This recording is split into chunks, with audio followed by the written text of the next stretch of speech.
Okay, so we're doing this worksheet with perfect square and square root. Make sure you are writing notes in your journal as we go through and fill this out. Okay, and then you will have an assignment on this tomorrow. Okay, the first line, fill in the blank. The square of an integer is called a what? Perfect square. Excellent. Fill in the blank. Perfect square. And I give you a point for all the blanks, so there's no reason for you not to get these points. Okay, so that's just the fancy way of saying when you square a whole number, you're going to get a perfect square. So for instance, 1 squared is a perfect square. What would be 1 squared? 1 times 1 is what that is, which is what? 1. So underneath 1 squared, put 1. So 1 squared equals 1. Okay? What's the next perfect square? Going up in integers. 4. 2 squared. So what would 2 squared be? 4. What's the next perfect square? 3 squared. 3 Which would be? 9. 9, because 3 times 3. Remember, this is the number times itself this many times. Not 3 times 2. 3 times 3. Okay? Mm-hmm. What's the next one? 4 squared. 4 squared, which would be? 16. 5 squared. 25. Everybody agree with Evo? Yes. Good, you should. He's right. 6 squared. 36. I need more than just Evo. Everybody else, what is 6 36. squared? 36. 7 squared. 49. 49. 8 squared. 64. 64. 9 squared. 81. And 10 squared. 100. So that is the list of the first 10 perfect squares. Okay, now just like in all the rest of the math we do, when you have a mathematical operation, there's always an opposite way to undo it. So like if we have addition, what's the opposite of addition? If we have multiplication, division. For square root, or for doing a square, the opposite of it is a square root. So that first line, the opposite of squaring a number is doing the square root. So if I have 2 squared, to get rid of this square up here, I would do the square root sign. The square root cancels this 2, and then it would just be 2. Okay, so that's how you undo or do the opposite to get rid of a square. So the positive numbers have how many square roots? What do you think? 2. Very good. Why? For instance, what numbers can you square to get 16? 4. 4 or what? 2. No, you can't do 2 times 2 to get 16. 4 or negative 4. Oh, yeah.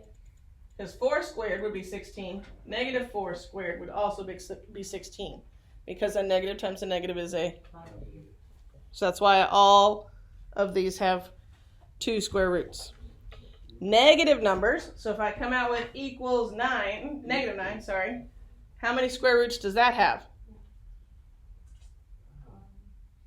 Negative? 0. You can't do the square root of a negative number.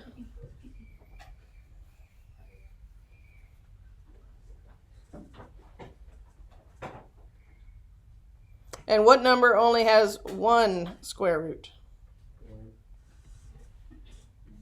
No, because 1 could be 1 or negative 1. 0? I heard it, 0. Because the square root of 0 is just 0. Wait, what was the answer for the negative numbers have how many square roots? 2. Wait. We haven't answered that. Oh, 0 square roots. Sorry. Negative numbers have 0 square roots. And positive numbers have 2? Correct. Okay. Does anybody know what this sign is called? Square root sign. I like square root sign. That is not the technical term, but that does make sense. Radical sign. She read. Very good. This is called the radical sign. Okay? The radical sign is used to indicate the square root of whatever the number inside of it is. Eventually it will be variables. So this is the square root of x. Okay? Square root of x written in this way is used to indicate, do you think it's a positive or negative square root? That would be a positive. If I add this sign in the front, do you think it's a positive or negative? Negative. It's a negative square root. Okay? All right, so let's find each of these square roots. Now, let me borrow one of your calculators. Because I'm going to show you how to do it. I'm going to do it on my video, though. So look at somebody else's. Okay, on your calculators that you guys are using, there's a square root or radical sign. In here, it's the light blue button that is behind our exponent sign. You remember that arrow that points up to make to the power of? So you would hit the second button and then hit that button. So second, then you see the radical sign right here. So basically, you click on the second one. That one, yeah. Okay, so you can use that. Got And if you know it's going to be square root, you can do. So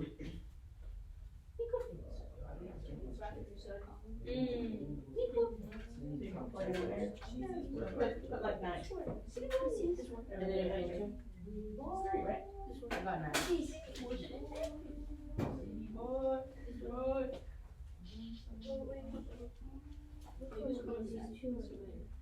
sorry. We need to do the bottom of this one. So this is if you're putting the number in for x. This is the x. So second square root. Yeah, there's two of them. One has an x in front of it. So on your buttons, you have one that's just the radical sign. When it's just the radical sign, it's always doing a square root. So it's always think if it's to the power of 2, but the opposite. Okay, if there's an x in front of it like this, you have to choose that number because later in life, on your calculator, you're going to do the third root of something. Okay, but we're not going to do that. Yeah, that's how you say that, or fourth root or fifth root. So instead of it being, this is technically a 2, that would be the third or fourth or fifth root. But we're not going to do that on this assignment. But I wanted you to understand your calculator. So just use the one that has the radical sign like that. Okay? All right. Huh? Yeah, when it opens, it gives you a parenthesis. You type in the number, and you can close the parentheses if you want to. It'll work without closing it.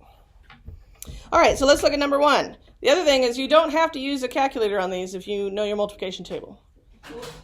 Because if you look up top in our perfect square, 7 squared was what?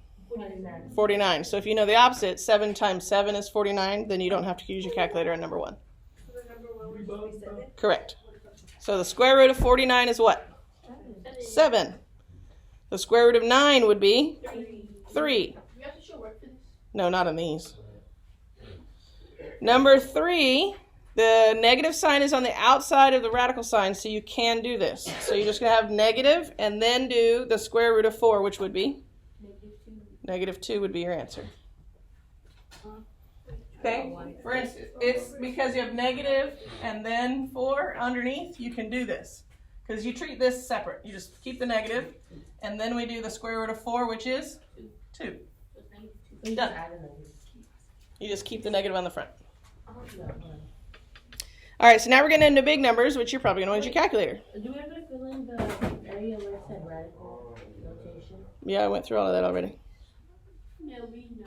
The words positive and negative go there. All right, so number 4, we have a negative, so you put the negative. What is the square root of 289? Negative 17. Negative 17 is correct. Number 5.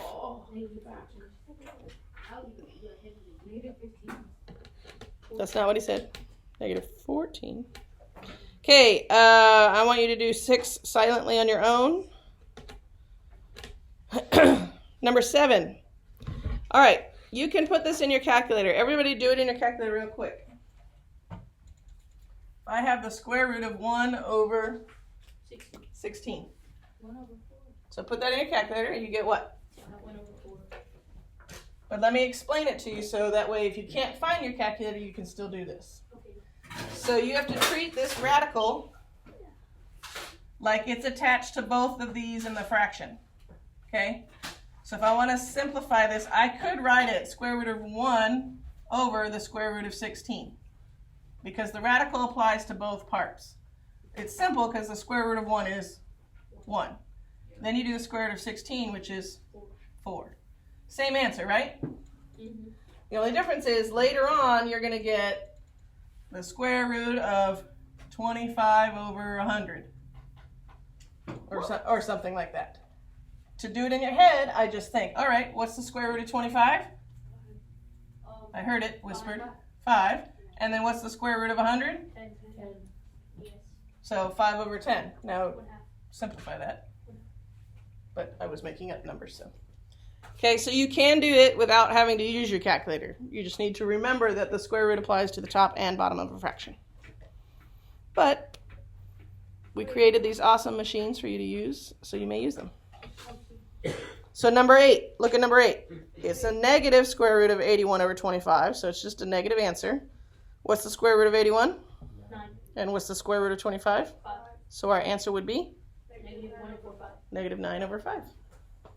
Leave it. Done. We can't leave it like that? Yeah, you may leave it improper fractions. That is a correct answer.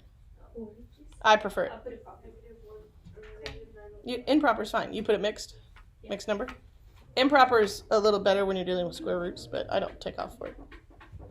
So like, I didn't get that. What'd you get? I got negative 1 and 4/5. So they switched it to mixed. That's the mixed number of. So change it back to improper. Remember there's a button on there? So hit the second button and then hit. This one is just. It's just simplified? So negative 9 over, what is it, 5? Negative 9 over 5. So this is considered improper, but when you're dealing with square roots, it's a fine answer. Most of the time when you have a fraction, 9/5, they want you to turn it into a mix. So 5 goes into 9, 1, and 4/5. So that is also a correct answer. I would accept either one. I like this one better, but both are correct. All right, do number 9 on your own.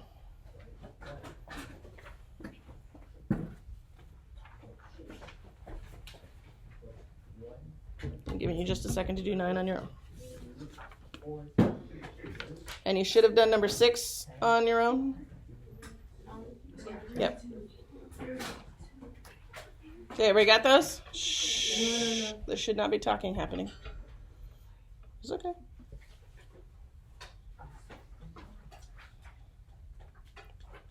All right, let's look at the next section where it says perfect versus non-perfect square. So they have a list of numbers here of integers, and they want you to circle the ones that are considered perfect squares. Perfect squares are ones that divide perfectly even, okay? So like the 25 divides to 5 perfectly, right? 100 divides to what? 10 perfectly. So that's a perfect square.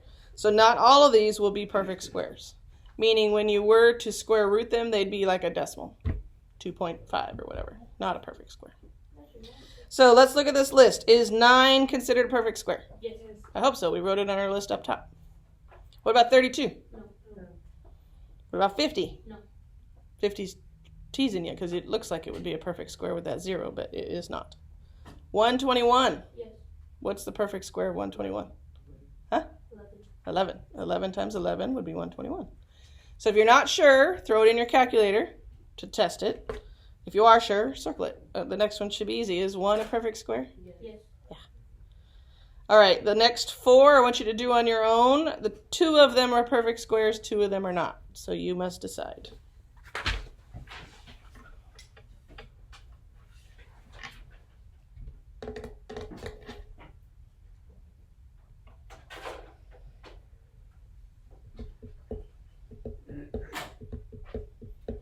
The top of this is pretty good.